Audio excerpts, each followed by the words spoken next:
जी ने क्यों कहा था। सुभाष चंद्र बोस जी को ये आप ओन करते हैं, लेकिन एक बात ये भी बता दूं कि सुभाष चंद्र बोस जी ने नेहरू ब्रिगेड रखा, गांधी ब्रिगेड रखा, कोलवलकर ब्रिगेड और सावरकर ब्रिगेड नहीं रखा उनके इसमें। तो ये जो डायलेक्टिक जो बात कर रहे थे ये, तो वो डायलेक्टिक किसके पास है ये भी देख ले। अब रही बात गांधी जी की और नेहरू जी की, लाल बहादुर शास्त्री जी की, मुख्य प्रवाह में, संविधान के प्रवाह में, देश को आगे ले जाने के प्रवाह में लाने की कोशिश की गई थी, उसे ये कहते कि उन्होंने मान्यता दी थी। मान्यता अच्छी बात को कभी भी मिल सकती है, मान्यता उन बातों को नहीं मिलेगी जो देश को विभाजित करता है, धर्म के नाम पर, जात के नाम पर। और जिस तरह के दंगे होते हैं, आपने भी ये बात बता दिया कि संघ ने बंगलोर का उनका जो 2 दिन का अधिवेशन अभी हाल ही में हुआ था, वहां से उन्होंने कहा था कि अभी गैर लागू है सारे मुद्दे जो ये उठा रहे हैं, और जिसके वजह से हमारे नागपुर में कभी दंगल नहीं हुई, पहली बार दंगा फसाद हमने देखा, वो उसके बारे में बात हुई है। रही बात, मैंने तो खुद स्वागत किया था, मैं नागपुर का हूं, यहाँ से 500 मीटर पे संघ मुख्यालय है, मेरा बचपन वही गया है, आसपास में मेरा नैनीहाल वहीं पर है, गडकरी जी का घर के 20 मीटर दूर मेरा नैनीहाल है, वही मेरा गया है, वही हमने दंगा फसाद देखा, हमें दुख हुआ। तो क्या है और क्या नहीं है, तो ये इतिहास के पन्ने खोलेंगे, बहुत मुश्किल होगी। आगे बढ़ने की कोशिश करेंगे, जरूर आगे बढ़ेंगे। अब रही है तो हो गया इतिहास की बात, सारी बातें, कथनी और करनी का अंतर पूरे देश ने आज तक देखा है।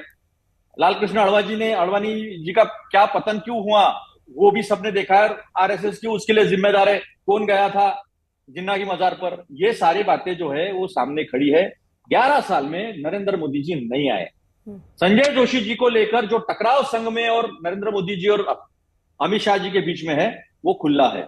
हमारी जानकारी है संजय जोशी जी को वो अध्यक्ष बनाना चाहते हैं, हमारी जानकारी है, उनके पार्टी का और संघ का अंदरूनी मसला कांग्रेस पार्टी को खुद अपने अंदर की जानकारी है या बीजेपी और संघ की जानकारी रखी है केवल?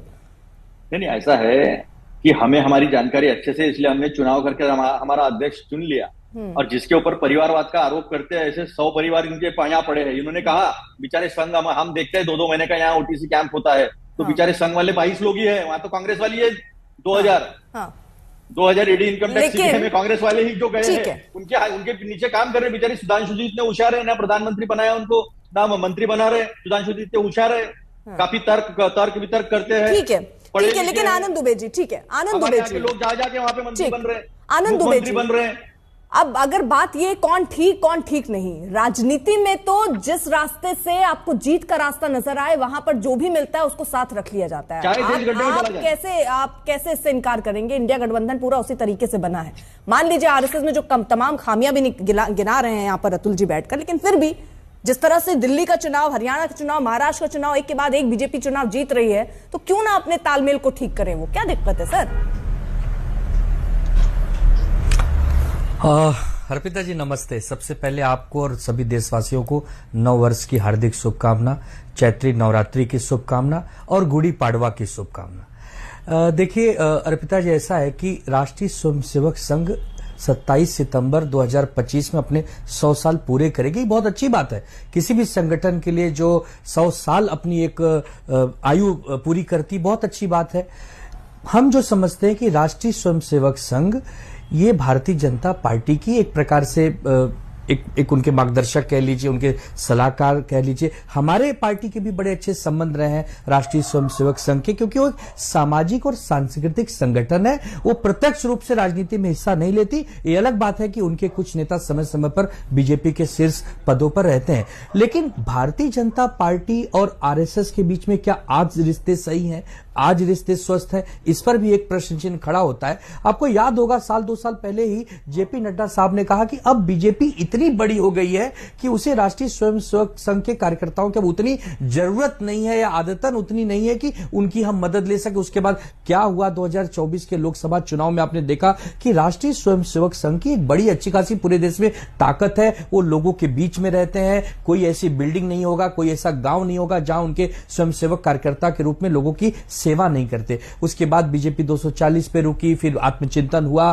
फिर आरएसएस काम पर लगी, तो हरियाणा, महाराष्ट्र, बहुत सारे राज्यों में जीत भी हुई। लेकिन समय समय पे आरएसएस ने अपनी उपस्थिति बीजेपी को दिखाई है। अब जब मोदी जी को लग रहा है कि अब नया अध्यक्ष हमारा चुनना है, हम 11 साल से प्रधानमंत्री हैं, हो सकता है कि मोहन भागवत जी के मन में हमारे प्रति कुछ द्वेष भावना है, जो भी हो वो उनकी इंटरनल मामला, हम तो दूर से देख सकते हैं, लेकिन फिर भी हम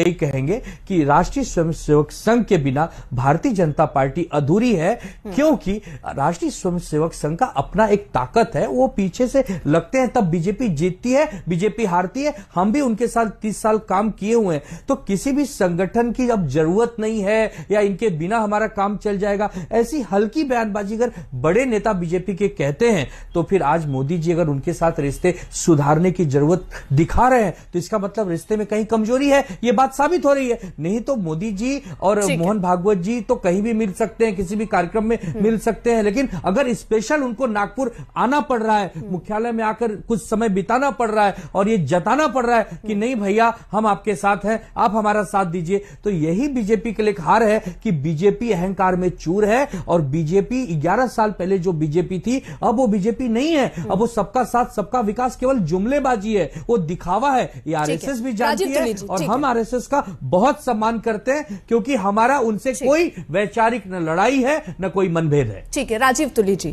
क्या कोई मनभेद यहां पर चल रही, क्योंकि कई बयान हाल फिलहाल में आए, और क्या उसी रिश्ते को और मजबूत करने की कोशिश है प्रधानमंत्री का ये दौरा? धन्यवाद अर्पिता जी, आप अंत में मेरे पास आई, थोड़ा सा समय दीजिएगा। जी बिल्कुल, क्योंकि बहुत सारे जो प्रश्न है वो केवल और केवल संघ से संबंधित है, मोदी जी के आज के नागपुर विजिट के संबंधित है। देखिए ऐसा है, संघ और संघ के प्रेरणा से काम करने वाले 36 या 37 संगठन हैं जो ऑल इंडिया लेवल पे हैं, अखिल भारतीय स्तर पर हैं। उसमें से एक भाजपा है, एक बीजेपी है।